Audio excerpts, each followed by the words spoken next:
This is The Business of Architecture.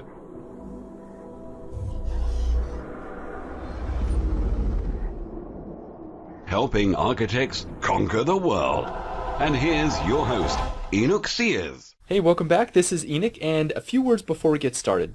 Today's guest is not currently involved in the architecture design industry, although that's where he got his start, but I'm still hoping that through our conversation you can pull something about his success in business that you can apply to your success as an architect. Now, when I first started Business of Architecture, I wrote a blog post about a young intern architect who was laid off from his job in late 2008, about the same time that I was laid off from my job working down in Panama in late 2008.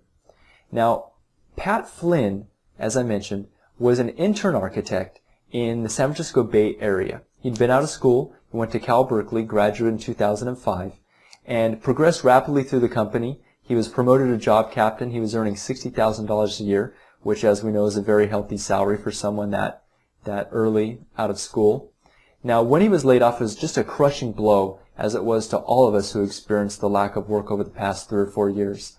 And in that blog post, I talk about how Pat used that fear and that anxiety at that time, pivoted, and turned it into success. So Pat is now a best-selling author. He just released a book, Let Go, which is a story about his road, his path from unemployed intern architect to internet marketing superstar, online businessman. So Pat currently earns on a monthly basis anywhere from $40,000 to $60,000 a month from his online activities. So Pat, before we go on, I know there are people in the audience who are just thinking they heard that wrong, that it's $40,000 to $50,000 a year, but no, it's $40,000 to $50,000 to $60,000 every month. So would you just describe to us, the lay people, how do you make $60,000 a month on the internet? What are you doing to bring in that kind of money? First of all, thank you for having me. I know it sounds crazy. And if I were to, if someone were to tell me, Pat, in the future, back in 2008, if someone were to tell me, Pat, you're going to make this much money in the future, I would have just been like, no way. So the way I do it, I mean, it's not like a system.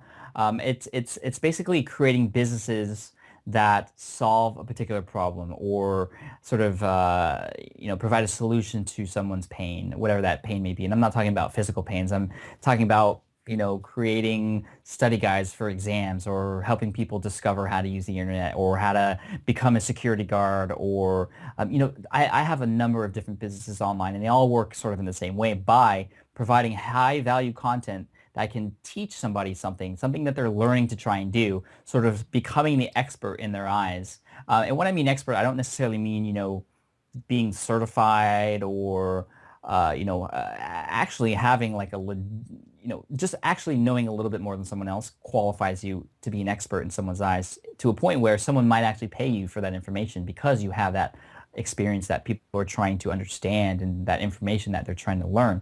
And so, my primary example, my very first online business is actually in the architecture world. A lot of you know the lead industry. Well, my very first business was built around the lead industry, actually helping people pass an exam, the lead exam. And so I built a study resource. First, it was a website that was sort of just giving away content for free, telling people step by step how this exam works and sort of the content behind it and what to memorize. And that turned into a study guide ebook that I sold on that website.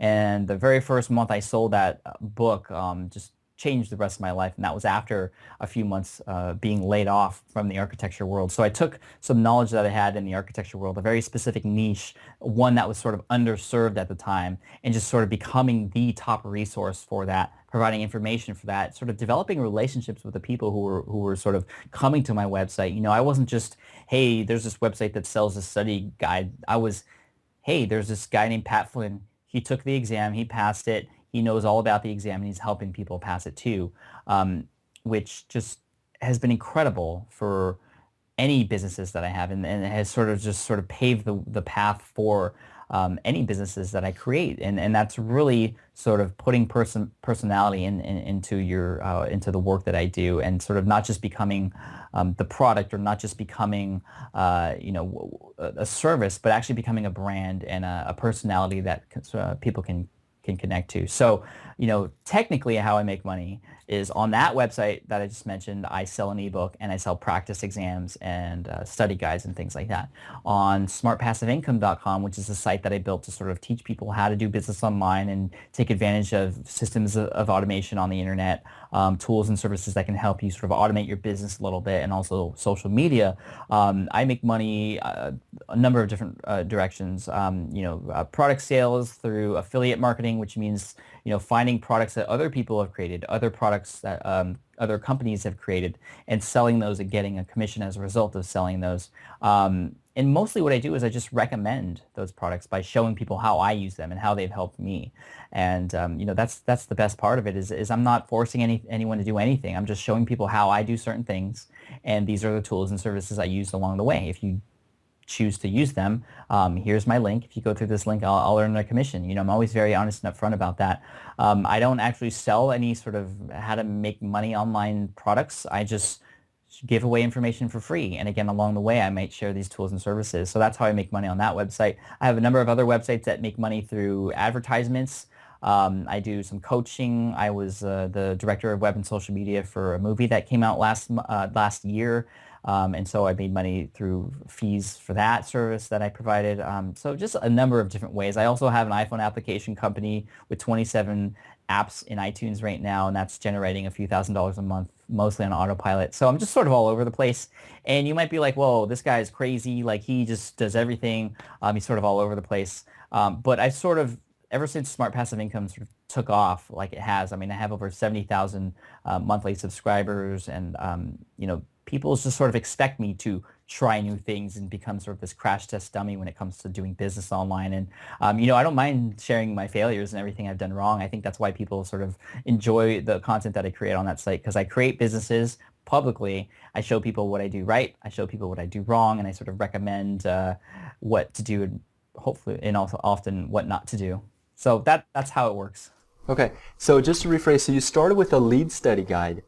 That was your first product, and that was what launched you into the online world.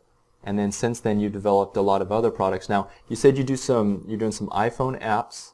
Mm-hmm. You're doing some online advertising. You do some affiliate marketing, which is where you're selling products that other people have and getting a commission off of it. So, Pat, when I hear that, I'm thinking, okay, these are very different. If I don't know anything about internet marketing, I'm thinking they're very different kind of businesses. So right. What's the one thread that sort of connects them all, that allows you to really be able to do them all with the knowledge you have? Absolutely. A fantastic question. There are two common things. One is first finding that particular market and really diving into their specific pains and their wants and needs and desires, and really trying to truly understand them by actually building real relationships with them. I remember the names of a lot of people who purchased my ebook or who were struggling with the lead exam, that we would go back and forth with emails trying to help each other out, and actually understanding what it is that they needed, and then providing that solution. That's the second part of it. Doing so in a way where you're not making people feel like that they're being scammed into it, or not playing off of hype, or that was the one thing. When I got into online business, I initially had this very disgusting thought of how online business was before I got into it. How it was a very scammy, sort of very car salesman-y sort of industry. Well, I agree. Yeah, you see those little advertisements in your email that show brighten your teeth, or this woman in your town, such and such, Yeah, and that still exists, and sadly those things still work. But on most people, we are getting smarter now to realize that those things aren't necessarily true all the time, especially when it comes to sort of get rich quick, type of things that are being sold out there, which is sort of a very bad thing that's sort of going around in the space that I'm in, which is sort of teaching people how to build real businesses that provide value, that actually improve the world, as opposed to these people who are sort of playing off the idea of, you can push a button and make money tomorrow. But the common thread is building these relationships, understanding what the true problems and pains are, and what people would want, and then providing them a solution that would actually help them. And sometimes that solution is a product that I can create on my own, such as that lead exam website and that lead exam study guide and practice tests. Sometimes it's a product that I can't create on my own, but it's something that other people or other companies have created. And it's only right that I share that and promote that because it helps them. Again, it's all about helping and serving that audience. And I think that's really where businesses sort of miss it these days is they start with either an idea and they spend a ton of time and money trying to get this idea out there, and they never even asked anybody if it's actually something that would be useful. I mean, there's a story about a guy I know who spent 2 years developing this really high-end yoga mat. Actually, this is a story from a couple of guys that I know who, and it's just a story that stuck with me. This guy spent a couple of years building and creating and doing research and getting all this interesting material to get, this really high-end yoga mat done. And he had spent 2 years and 50 grand, 50 to 100 grand, a lot of his life savings to figure this out. And when he tried to market it, nobody bought it because nobody wanted it. And all he had to do was go to a couple of yoga studios, maybe come up with a prototype and just bring it and just be like, hey, is this something that you would be useful? How much would you pay for it? And really do the market research. Then he would know that he wouldn't have to waste any more time and money doing that. Eric Ries wrote a book recently called The Lean Startup, which is really good and talks about sort of releasing the minimum viable product to just test something that you are potentially thinking of creating. Whoa, buzzword, man. Help us out here. Minimum viable product. I mean, maybe some people know what that is, but explain that. Yeah. I mean, I was getting to it's launching a product that provides a solution, but without all the bells and whistles, without it just helps and serves that audience, but it's the minimum amount that would do that. Another way to put it is the minimum effective dosage. That's another sort of term that people use and another way to think about it. Just the minimum thing that would help people. And when you do that and you release that, and a lot of people are scared to do that. They're like, oh, well, this isn't a finished product. It is and it isn't. It is in the way that it actually does what it's supposed to do, but it's not because you want to get feedback from your customers and to have them help you shape and help you pivot where to go next. Oftentimes that will happen, or oftentimes what will happen is you'll create that minimum viable product, which takes a lot less time, a lot less money, a lot less resources. You go out there and you get people to come and experience it, and they're going to tell you right away that either it's not something that's useful or that they're going to help you understand sort of where to go next, or if it's even worth going on with it. And that's a way to sort of that, and that's the whole lean startup model. That's a sort of terms that are being thrown around in the startup world these days. You see a lot of these products, apps and web apps that come out that are lean products that they launch sort of with the minimum sort of features. They get a number of people in there and they get user feedback, and they use that user feedback to tell them what to do next so that there's no guessing involved. It's, their customers, their target customers are telling them exactly what to do. I truly believe in that sort of business model. And so I've been taking that on myself these days and sort of, taking the journey of these businesses that I create and asking my audience and the target audience of those products, well, does this work? What should I do next? I even ask my audience in an email, well, what are you struggling with? Or what do you feel like I could do better? Or, actually tapping into my audience and being vulnerable. I think that's a good way to put it. And something that helps me stand out from a lot of the other people in this niche that I'm in, just putting myself out there, not being afraid to show sort of weaknesses here and there. And I think that just shows that I'm actually a real person and someone that people can connect with, as opposed to someone who just shares only the good things and someone that may not be sort of attainable or reachable. Yeah, I think you probably deserve the nickname the most likable guy on the internet. That's funny. It's interesting because you're not the first person to say that, and what scares me about that, I really am happy that people think of me that way, and I truly embrace that. But what's scary is that I am just being someone who's authentic and honest, and the fact that being authentic and honest is the reason I stand out is really scary. Like it means that there are a lot of bad guys out there. Which helps me, of course, but I wish everybody was doing business in an honest manner, which is sort of why I do what I do and why I'm so open about it, to show people that you can do a business in an honest way and have it be successful, where everybody is a winner, not just you, the product creator and the person making money, but the person who's on the receiving end of that product too. I think the vulnerability plays a role in that. The fact that I'm not afraid to share failures, and also I don't feel like I'm better than anybody else. I'm just someone who loves to take action and just see what happens, and sort of share the results along the way. So Pat, before this call, we talked about how you have your roots in architecture. You went to architecture school. We did the same thing in studio. And so this is really a homecoming for you. I mean, this is, you said it's your first opportunity to speak to the architectural community sort of en masse. It is, and I'm really, I was telling you right before this, I'm actually doing a lot of interviews today because I'm promoting my book, but this is one interview that I was actually really excited about because I haven't gotten to speak about architecture in a while. And then, I left the world of architecture not in disgust from what I actually loved my job. Like, I loved my job, and that's why actually I was so hurt by getting let go. I had done everything I was supposed to be doing ever since middle school, getting great grades and doing all the extracurriculars and doing everything that I was supposed to do. I was on the path. I was the youngest person in our firm to become a job captain. I was taking the lead exam and going to AIA meetings and doing all these other things, and I still got let go. And that's why I was so upset. But I loved what I was doing, and I still miss the world of architecture. I mean, I went to school for 5 years for it, and I don't get to draw anymore, or I don't get to do AutoCAD. I miss AutoCAD. I mean, anytime you want to just do a couple drawings, Pat, you got the hookup, man. Yeah, I mean, I don't even know what twiddle version around right now. I don't know if everybody's on Reddit. I mean, or not Reddit, but on Revit. I'm that disconnected from the world right now, and I still keep in contact with a couple of my ex-coworkers, but not to talk about architecture. We talk about the good old days and gossip and whatever. But yeah, I miss it, and yeah. So if you have some drawings, send them my way, and if I have You some bet. time, I'll plug I'm sure. Yeah, I'm sure you have tons of extra time with 7 businesses, a blog. I mean, it's funny you say that because I actually do have a good amount of time every day, and I spend that with my kids. And you might wonder, well, how does someone take care of 7 businesses and have extra time during the day to be with their family or do other things like AutoCAD, which I don't do, but I potentially could.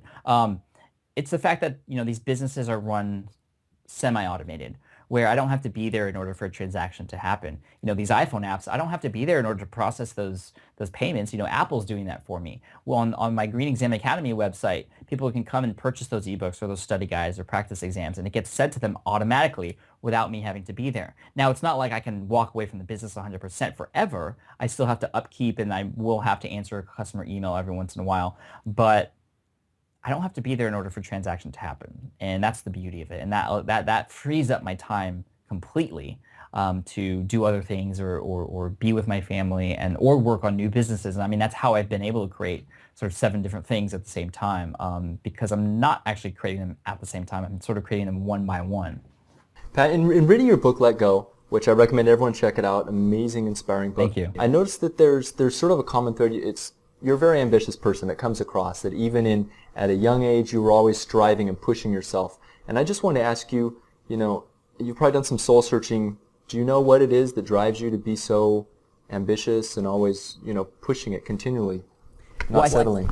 Yeah, I think it stems from sort of growing up with my dad and my mom too. But my dad, I remember, he was always teaching me and pushing me to do as much as I can in life. And it even got to a point where I just was tired of it for a while, because I remember a couple times back in school. This is like in middle school. Like I would come home with a test that I got a 98% on, an A, and I would come back home and I'd be like, Dad, I got a 98% on this test, and he'd be like, what happened to the other 2%? And I'd be like, oh, like it would push me really hard to, I don't know if I'm ambitious now because I want to impress him, but I feel like because he taught me to always work really hard, I've always gotten really good results from that. Not in a way to where I'm trying to just please him, but because I've learned from him that if I do work hard, great things will happen. And I don't think he really expected me to get 100% every time and work for perfection. I mean, perfection, I've learned, is probably the one of the forms of procrastination. Just trying to be perfect at something. You can't get perfect at anything, really, and so sometimes you just have to ship what's out there. So it's interesting when I say that, but my mom also taught me, it's there is joy in working hard, and amazing things can happen as a result of working hard now for something later. I mean, she worked 2 jobs for a really long time, and she enjoyed every part of it. And they weren't even jobs that normal people would consider, very fulfilling. I mean, my mom was a cafeteria lady by day, and then a security guard at night. She sounds like a superhero, right? By day and by night. But she loved every process of it, and I think that taught me to love every process of what I do and make sure that what I do is something that I enjoy. And sometimes when it might be something that normal people might not enjoy, I actually do enjoy. I love the process of trying to figure things out, and I think a lot of that actually stemmed from my education in architecture. Just trying to figure things out. Because it wasn't easy, and there's never. What I love about what architecture taught me is that there's not actually one perfect solution for all the problems out there. We're presented with a design problem or a scenario, and there's not always a perfect solution every time. There's multiple solutions, and there's different ways to sort of express that solution based on who you are and what your personality is. And I sort of put that into my business as well. I mean, that's one of the many things I've sort of taken away from my time being educated as an architect and also working as an architect for a little bit. Yeah. How much would you think that design education actually helped you? Has that been a good thing for you, or?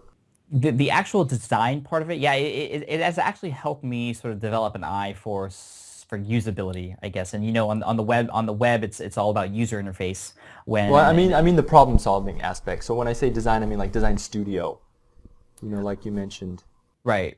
Sorry, I thought you meant actual design, or like one of the only things I in architecture versus what I do now, there's only one thing that is really common as far as the actual tools that I use, and that's Photoshop. So I still use Photoshop today. But when it comes to sort of finding those design solutions, and sort of figuring out the solutions now, what it has taught me is that finding those solutions is a process. And in school, it's about sort of taking that larger goal. I mean, this is how we did in the studio. We had a big sort of goal to work toward at the end of the semester.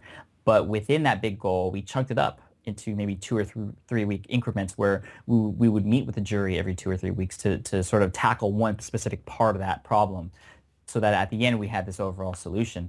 And that's sort of how you have to take things today in business. Take that big goal that you have and then really chunk it up and really just focus on that one little next milestone that you have to do, and that gets rid of all the overwhelm, that gets rid of all the things that you might potentially have to think about to do later, and it just gets you to focus on what you do now and really try to understand how to do that. And whatever you need to learn, it's all just focused on that, whatever it is that you're doing right now. So I think that's another sort of way that architecture sort of taught me that it's a process, and there are different phases of design, and there's just like there are different phases in developing solutions for problems through your internet business. So I hope that makes sense. Of course, you're talking to the architect audience. I'm not used to this. Pat, the other question I wanted to ask you was, taking what you know now about business, you have a much different perspective on architecture. Mm-hmm. What's your perspective on, we talk a lot amongst ourselves about how we can run better businesses. Have you thought about that? Have you thought about, with what you have now, what's your suggestion for how small firms and solo architects could run better businesses from what you've learned in business? Yeah, I mean, there's a lot of things, I think. And if I could go back into architecture with any kind of sort of say in how a business might be run in architecture, I would have a lot to say, because I've been in the internet business for a while. First of all, just get rid of your Flash websites. And that's just like a pet peeve of mine when I go to architecture websites, especially when I go on like an iPad. Like, I can't see your website because it's on Flash. That's just one thing. But anyway, that's not even that significant compared to these other things. I mean, really, what has helped me in my business is creating systems, and that was one thing I think that was missing, at least in the firm I was in. Everything was, there were systems, but it wasn't always clear, and different people were doing different jobs, and I think. There's something to be said to spending a lot of time trying to figure out the efficient way to do things, even just the little tasks, because a lot of it, even getting, the printers to work quickly, or understanding who goes to the back to get them, to who's the one who's supposed to do this or that. I mean, if you can understand a lot of those little small things, it's just going to make things happen a lot faster, and it's going to stop any of the bottlenecks, and it's just going to make sure that, over time, you think about a minute here and a minute there, and you think about how long it takes to sort of take a project from idea to groundbreaking in that project and actually, cutting the ribbons to it. It takes a really long time. So if you have these systems that can save you even just a minute or two whenever you do these specific tasks, it adds up. And when we're talking about billable hours, I know that's a whole other topic, but there's money to be saved there, or there's opportunity to spend that time doing other things that are potentially more useful. Another big thing was just, I felt like when I was in architecture, just being a drafter, I really knew what was going on in the buildings because I was drawing the designs and because I was in there and I could see the relationships. And I don't know if that's just me because I came from Cal, which is, everything I learned at Cal was hand drawing.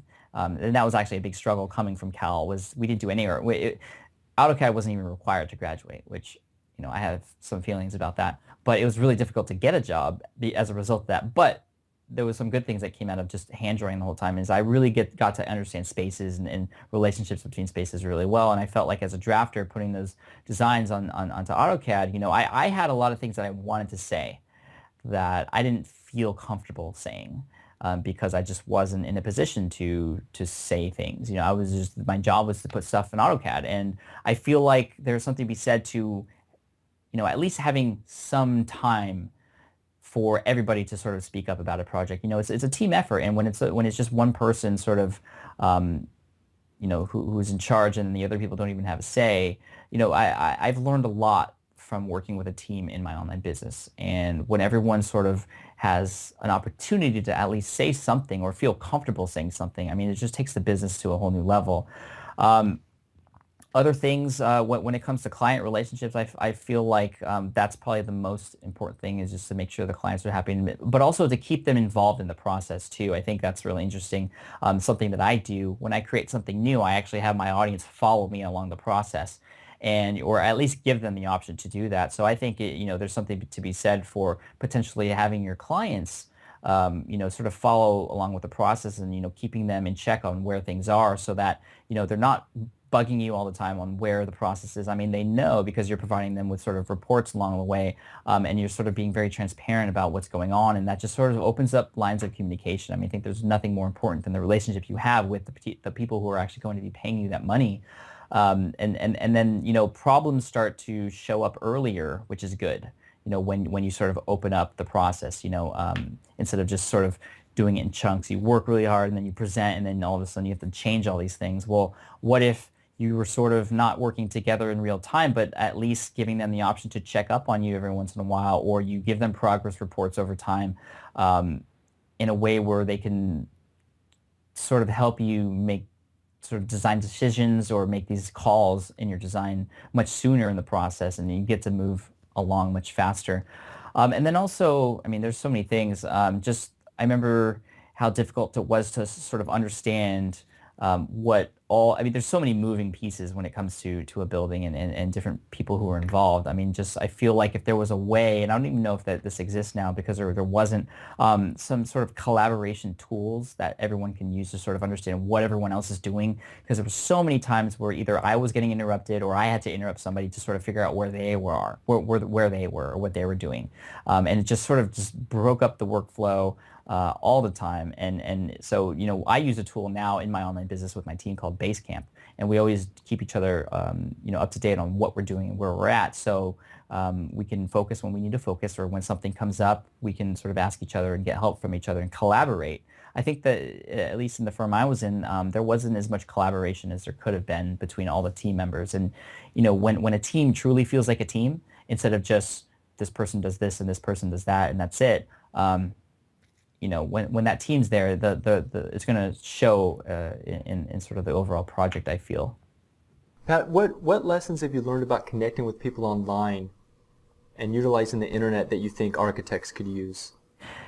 Well, when it comes to the internet, I mean, the internet is a beautiful place because, especially now, the ability for things to be shared. And there's no, if you want to talk about marketing, there's no better marketing tool you have than the people who you have already served, because those are the people who are going to understand all about you and what you can provide. And when they share you with their friends, family, followers, clients, consultants, whatever, and they recommend you, that's much more powerful than you going to those people directly, because you were just sort of going there cold. When somebody has that relationship already and you can go through them, that's much more important. That's why I really think even after potentially a project has been completed with a client, it's really important to follow up with them and give them opportunities to sort of remember who you are and what you did for them. Hopefully it was good work, but also B, just allow them and give them opportunities to sort of share you with other people, or maybe potentially other builders, or the opportunity to work with them again.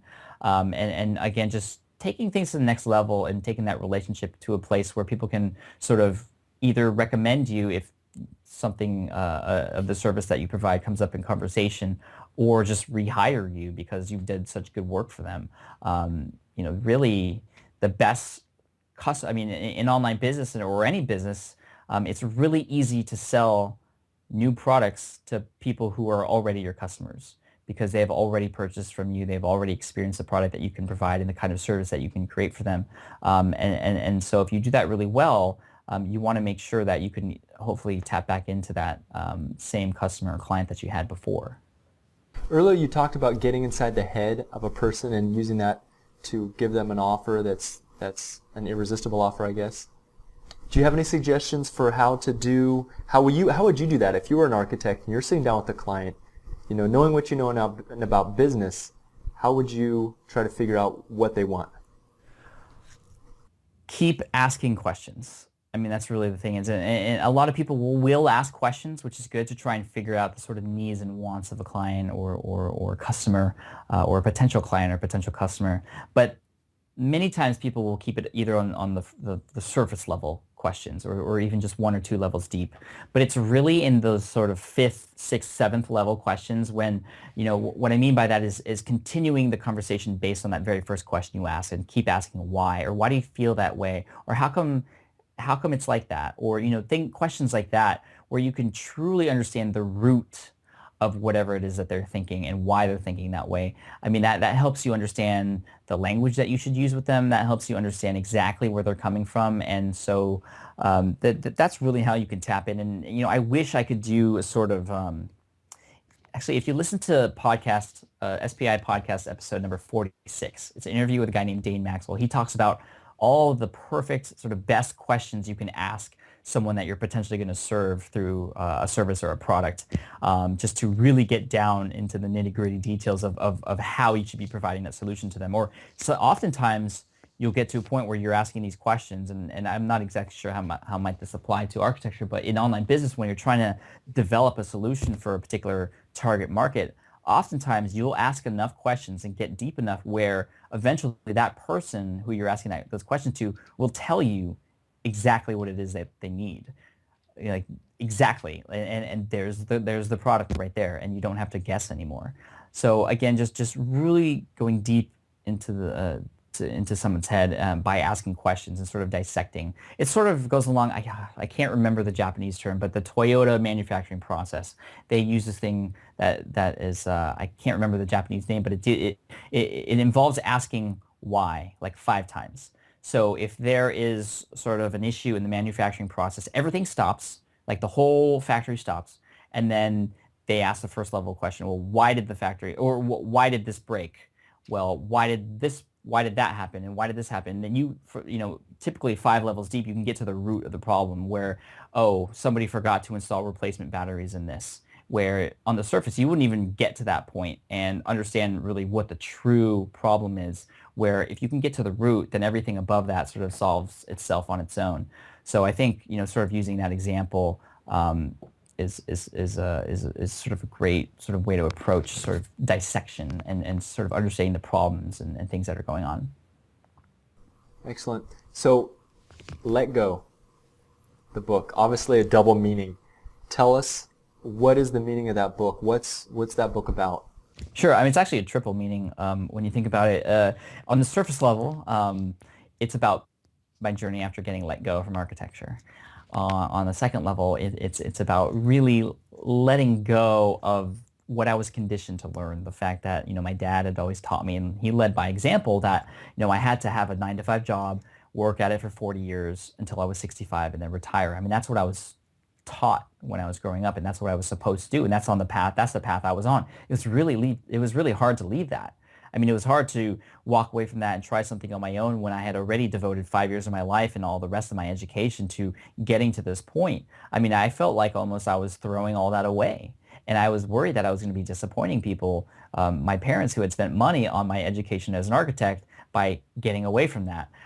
But on another level, it was also sort of letting go of those fears and all the resistance and the doubt that was sort of filling my head when I was sort of carving this new path in my life. I mean, every step along the way, you'll see in the book that I was met with some sort of doubt, or I just didn't believe in myself, or I just was met with these barriers. Either they were technological barriers, or just worrying about what people thought about me, or sometimes it was even people like my dad who said I should actually go back to school. A lot of times the resistance in our life is not something that we create on our own. It's a lot of other people and family, friends who may not believe in the path that we're in.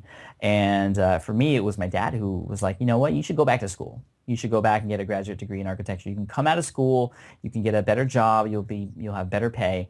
And the thing about my dad was, he was always right. And that's what I hated about it, because, I knew I could have done that. But I had just been so hurt by working so hard, doing everything I was supposed to do, and still having the rug sort of slip out under me or pulled away from me. And, that I knew I had to continue on my own, and I have never looked back since. Although, like I said, I do miss the world of architecture, and that's why I was super stoked to come on today. But, I probably would have still been happy if I had kept my job.